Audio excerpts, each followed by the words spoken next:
Welcome to Luca is a billionaire, where the only thing I invest in is your answers. You'll start by confirming your phone number, and that Viber is logged into the same account used before. Once done, enable contacts permission in the phone settings so Viber can read and restore entries. Make a quick backup of current Viber data or export contacts to a file before proceeding. This prevents accidental loss. Now open Viber and go to more right arrow settings to access backup and sync options. You're ready to attempt a restore from the stored backup.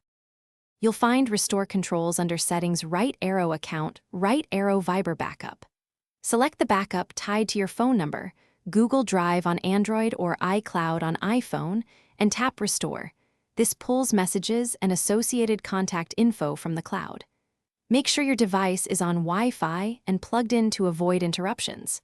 If no cloud backup exists, enable sync contacts in Viber so the app re-indexes your phone's address book. After restore, verify contacts appear in Viber and your phone's contacts app. Open a few chats to confirm phone numbers resolve.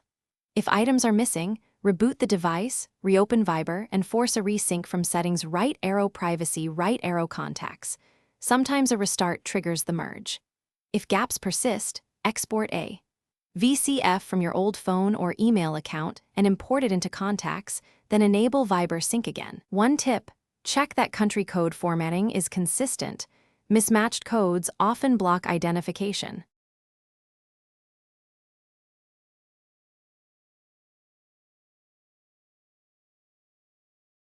Thanks for watching and please subscribe. It's the best investment you'll ever make.